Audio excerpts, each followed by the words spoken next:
El corazón delator. Un cuento de Edgar Allan Poe.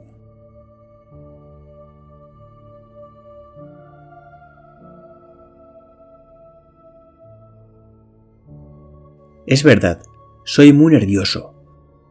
Horrorosamente nervioso. Siempre lo fui, pero ¿por qué pretendéis que esté loco? La enfermedad ha agudizado mis sentidos, sin destruirlos ni embotarlos. Tenía el oído muy fino. Ninguno le igualaba. He escuchado todas las cosas del cielo y de la tierra, y no pocas del infierno. ¿Cómo he de estar loco? Atención, ahora veréis con qué sano juicio y con qué calma puedo referirles toda la historia. Me es imposible decir cómo se me ocurrió primeramente la idea, pero una vez concebida no pude desecharla ni de noche ni de día. No me proponía objeto alguno ni me dejaba llevar de una pasión. Amaba al buen anciano, pues jamás me había hecho daño alguno, ni menos insultado. No envidiaba su oro, pero tenía en sí algo desagradable. Era uno de sus ojos. Sí, eso es. Se asemejaba al de un buitre y tenía el color azul pálido.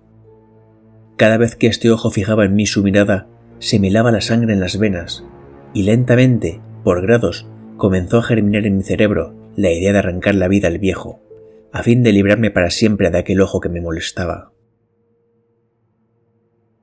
He aquí el quid. Me creéis loco, pero advertid que los locos no razonan.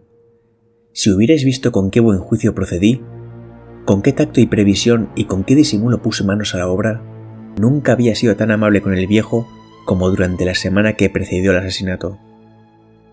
Todas las noches, a eso de las 12, levantaba el picaporte de la puerta y la abría, pero qué suavemente, y cuando quedaba bastante espacio para pasar la cabeza, introducía una linterna sorda bien cerrada, para que no filtrase ninguna luz, y alargaba el cuello. Oh, os hubierais reído al ver con qué cuidado procedía. Movía lentamente la cabeza, muy poco a poco, para no perturbar el sueño del viejo, y necesitaba al menos una hora para adelantarla lo suficiente, a fin de ver al hombre echado en su cama. Ah, un loco no habría sido tan prudente. Y cuando mi cabeza estaba dentro de la habitación, levantaba la linterna con sumo cuidado. Oh, con qué cuidado, porque la charnela rechinaba. No la abría más de lo suficiente para que un imperceptible rayo de luz iluminase el ojo de buitre. Hice esto durante 7 largas noches, hasta las 12, pero siempre encontré el ojo cerrado, y, por consiguiente, me fue imposible consumar mi obra, porque no era el viejo lo que me incomodaba, sino su maldito ojo. Todos los días, al amanecer, entraba atrevidamente en su cuarto y le hablaba con la mayor serenidad, llamándole por su nombre con tono cariñoso y preguntándole cómo había pasado la noche. Ya veis, por lo dicho, que debería ser un viejo muy perspicaz para sospechar que todas las noches hasta las 12 le examinaba durante su sueño. Llegada la 8ª noche, procedí con más precaución, aún para abrir la puerta. La aguja de un reloj se hubiera movido más rápidamente que mi mano, mis facultades y mi sagacidad estaban más desarrolladas que nunca, y apenas podía reprimir la emoción de mi triunfo. Pensar que estaba allí, abriendo la puerta poco a poco, y que él no podía ni siquiera soñar en mis actos, esta idea me hizo reír, y tal vez el durmiente escuchó mi ligera carcajada, pues se movió de pronto en su lecho como si se despertase. Tal vez creeréis que me retiré. Nada de eso. Su habitación estaba negra como un pez. Tan espesas eran las tinieblas, pues mi hombre había cerrado herméticamente los póstigos por temor a los ladrones, y sabiendo que no podía ver la puerta entornada, seguí empujándola más, siempre más.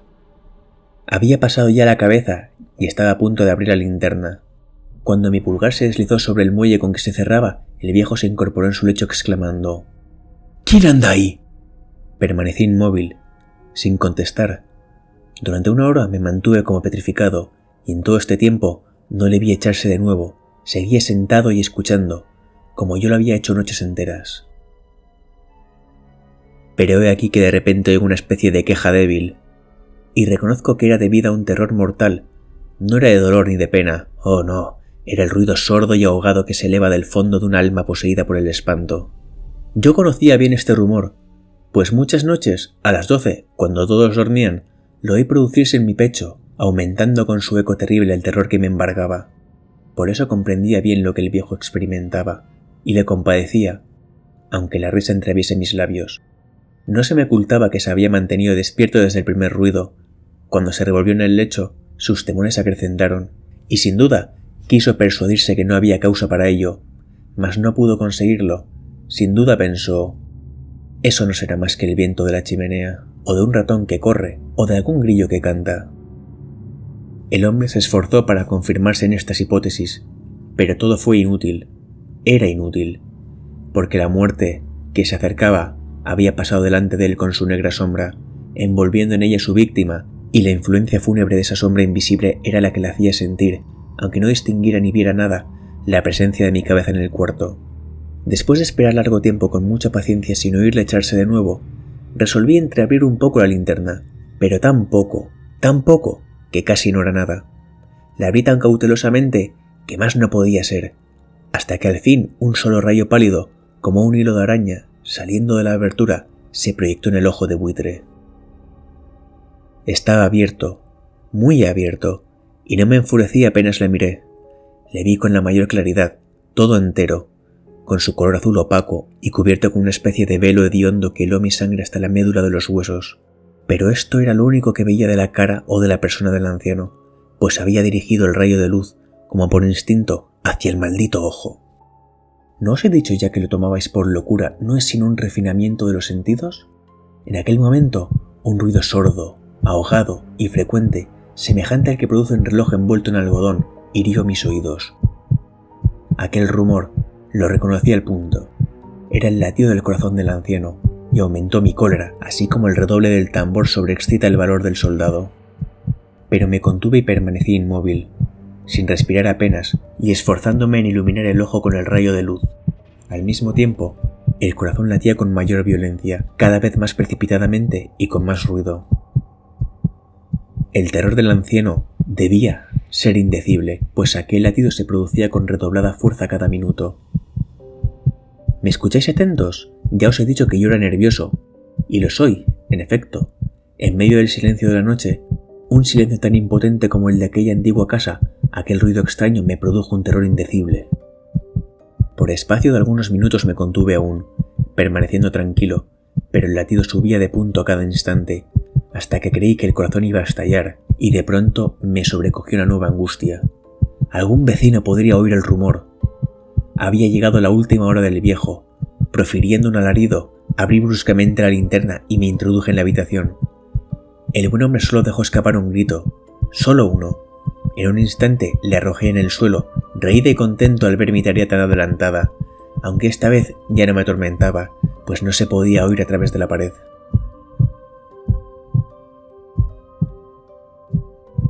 Al fin cesó la palpitación, porque el viejo había muerto. Levanté las ropas y examiné el cadáver. Estaba rígido, completamente rígido. Apoyé mi mano sobre el corazón y la tuve aplicada algunos minutos. No se oía ningún latido. El hombre había dejado de existir, y su ojo desde entonces ya no me atormentaría más. Si persistís en tomarme por loco, esa creencia se desvanecerá cuando os diga qué precauciones adopté para ocultar el cadáver. La noche avanzaba y comencé a trabajar activamente, aunque en silencio. Corté la cabeza, después los brazos y por último las piernas. Enseguida arranqué 3 tablas del suelo de la habitación, deposité los restos mutilados en los espacios huecos y volví a colocar las tablas con tanta habilidad y destreza que ningún ojo humano, ni aun el suyo, hubiera podido descubrir nada de particular. No era necesario lapar mancha alguna. Gracias a la prudencia con que procedía, un barreno la había absorbido toda. Terminada la operación, a eso de las 4 de la madrugada, aún estaba tan oscuro como medianoche. Cuando el reloj señaló la hora, llamaron a la puerta de la calle, y yo bajé con la mayor calma para abrir, pues, ¿qué podía temer ya? 3 hombres entraron, anunciándose cortésmente como oficiales de policía. Un vecino había escuchado un grito durante la noche, y esto bastó para despertar sospechas. Se envió un aviso a las oficinas de la policía, y los señores oficiales se presentaban para reconocer el local. Yo sonreí, porque nada debía temer, y recibiendo cortésmente a aquellos caballeros, les dije que era yo quien había gritado en medio de mi sueño. Añadí que el viejo estaba de viaje, y conduje a los oficiales por toda la casa, invitándoles a buscar, a registrar perfectamente. Al fin entré en su habitación, y mostré sus tesoros, completamente seguros y en el mejor orden. En el entusiasmo de mi confianza, ofrecí sillas a los visitantes para que descansaran un poco, mientras que yo, con la loca audacia de un triunfo completo, coloqué la mía en el sitio donde yacía el cadáver de la víctima.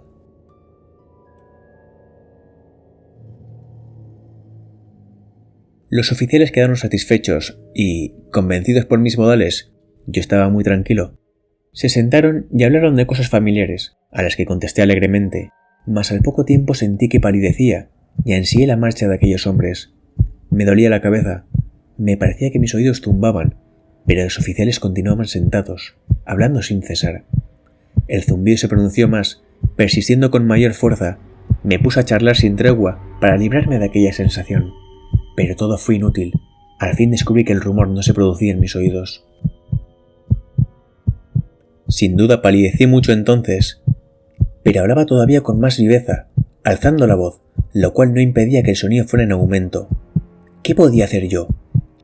Era un rumor sordo, ahogado, frecuente, muy análogo al que produciría un reloj envuelto en algodón. Respiré fatigosamente. Los oficiales no oían aún.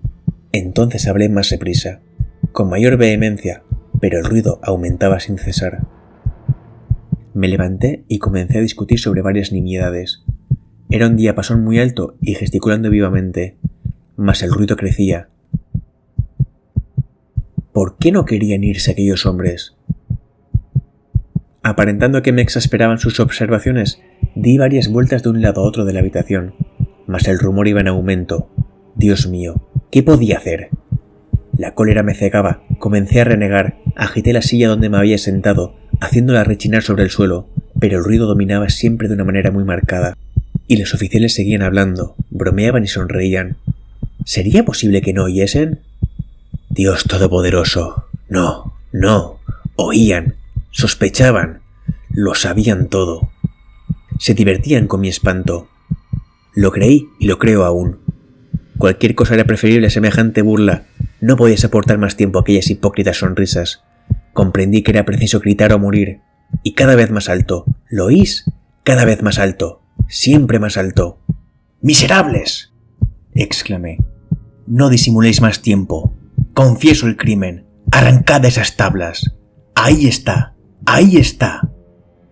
Es el latido de su espantoso corazón.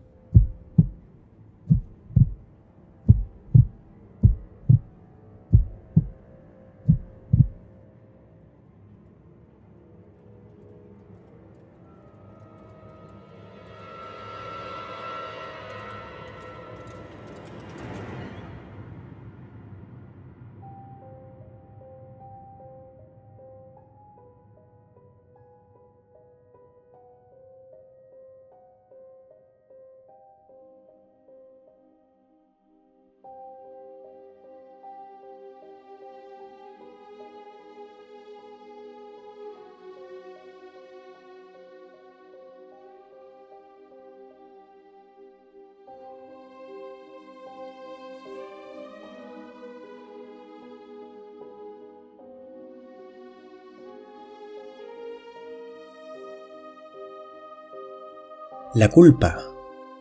La culpa es un monstruo que se oculta en las sombras del alma, un parásito invisible que consume lentamente a su anfitrión.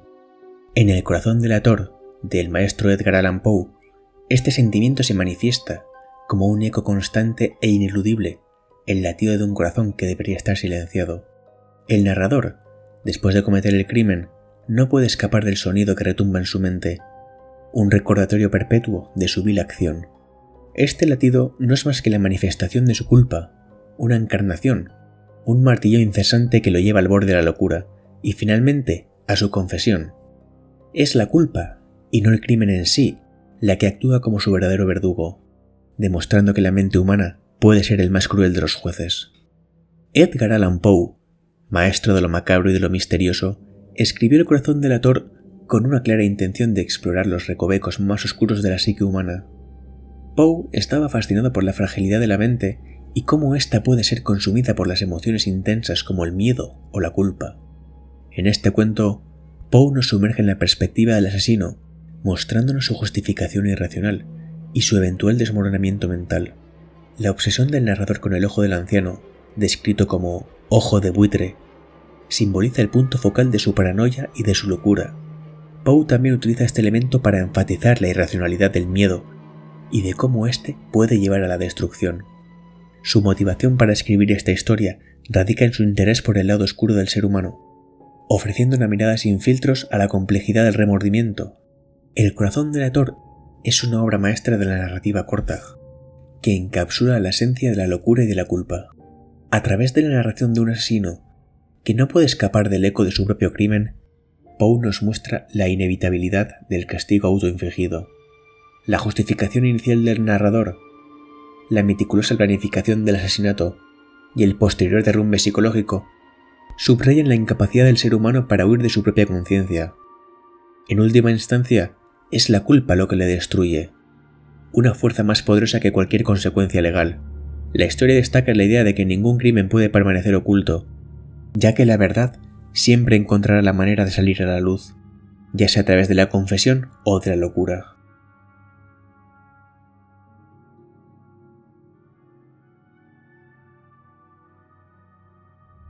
Desde luego, el maestro Edgar Allan Poe sabe cómo generar inquietud en sus lectores.